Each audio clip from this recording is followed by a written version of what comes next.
Mes frères et sœurs, je vous salue au nom précieux de notre Seigneur et Sauveur Jésus-Christ. Je viens auprès de vous transmettre ce que l'Éternel a décidé de faire les jours qui suivent.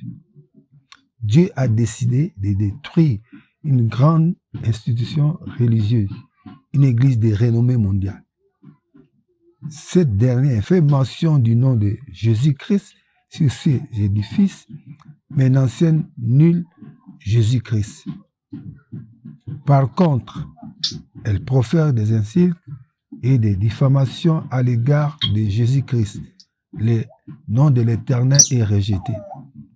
Elle enseigne aux hommes de se prosterner devant les statues, les images.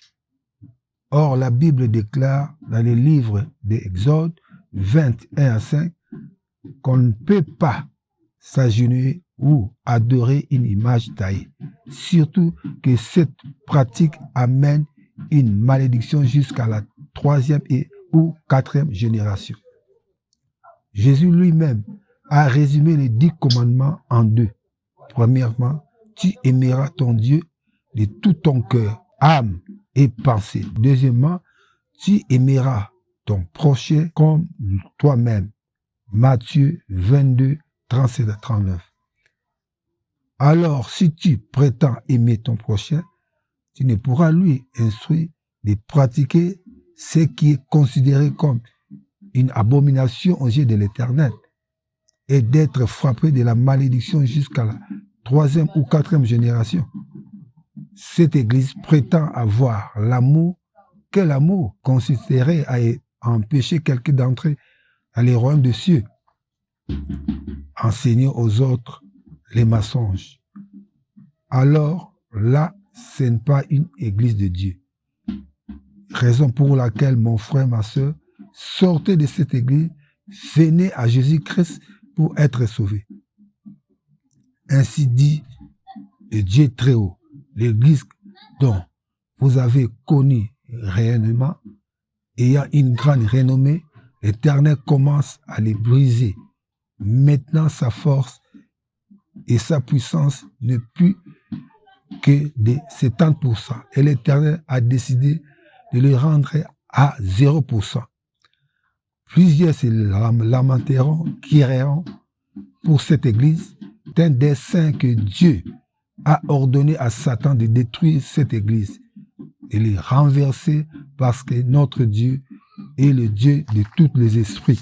L'Église ou institution religieuse dont nous faisons ici mention se trouve à Rome, une ville dont les origines sont purement sataniques, où il a pris naissance par des jumeaux venant d'une origine inconnue, ayant comme nourrice une louve. Apocalypse 17 parle de la prostituée qui est assise sur les grandes eaux. Et au verset 15 à 18, démontre clairement la nature des grandes eaux en disant que ce sont des peuples, des foules, des nations et des langues. Et cette femme, comme la Bible l'explique, est la grande ville entourée de 7 montagnes. Cette ville est Rome. Les grands et puissants de ce monde vont pour se ressourcer des pouvoirs magiques, diaboliques et sataniques dans cette ville, aussi appelée la Grande Babylone. Mon frère, ma soeur, sortez de là, sortez de la malédiction parce que Dieu va frapper jusqu'à la 3e ou 4e génération. Ne confesse pas Jésus-Christ, mais insulte l'Éternel des armées. Dieu nous jugera à travers sa parole.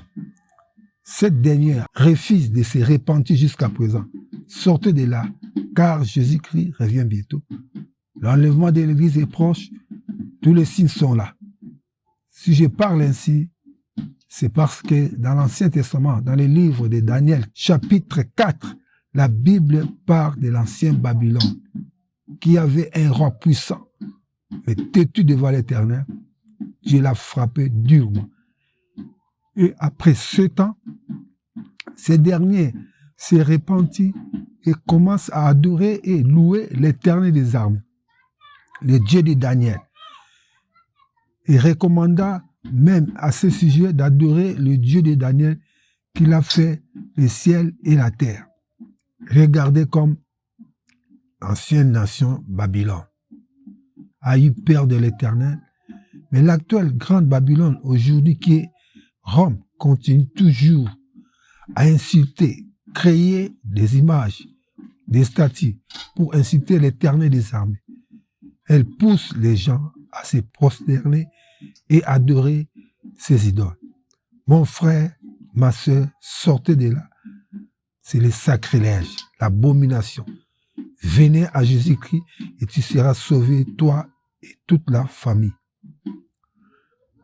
La Bible dit dans les livres de Jean 3,16, l'amour de Dieu, il a tant aimé le monde qu'il a donné son Fils unique afin que quiconque croit ne périsse point, mais qu'il ait la vie éternelle. Il faut croire à la parole. Parce que Dieu nous jugera à travers sa parole. Mais ces gens, en ça, la parole de Dieu, incitent des personnes à marcher sur la malédiction, la condamnation jusqu'à la 3e ou 4e génération. Jean 4, 23 à 24 nous dit, les vrais adorateurs adoreront le Père en esprit et en vérité, car ce sont là les adorateurs que le Père demande. Parce que Dieu est esprit, ce qu'il adore, l'adore en esprit et en vérité. Jésus-Christ m'a dit de vous dire, sortez de là, et il ne se trouve pas là-bas. Venez à Jésus-Christ pour que vous soyez sauvés, afin d'échapper à la colère de l'Éternel, échapper au feu ardent de l'enfer.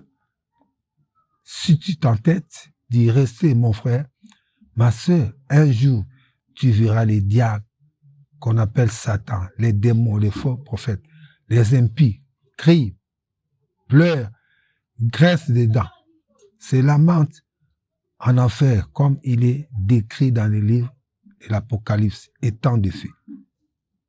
Alors, étant comme, sauras-tu vivre dans un endroit pareil? Car là, la mort n'existe pas. Ce n'est que la souffrance et la souffrance éternelle. Tel est le message que l'Éternel a permis de vous transmettre, que Jésus-Christ revient bientôt. L'enlèvement est proche. L'enlèvement de l'Église est proche. Merci, bonne compréhension. Vous qui avez écouté et pris connaissance de cela, parlez-en aux autres. Utilisez les moyens à votre disposition pour transmettre ces messages afin que l'autre aussi soit sauvé et qu'il ait la vie éternelle. En écoutant ce message, il y a une puissance de guérison. Il guérira instantanément, comme l'Éternel l'a dit. Que la gloire et l'honneur soient rendus à l'Éternel des armées au nom de Jésus-Christ de Nazareth. Ainsi j'ai prié. Amen.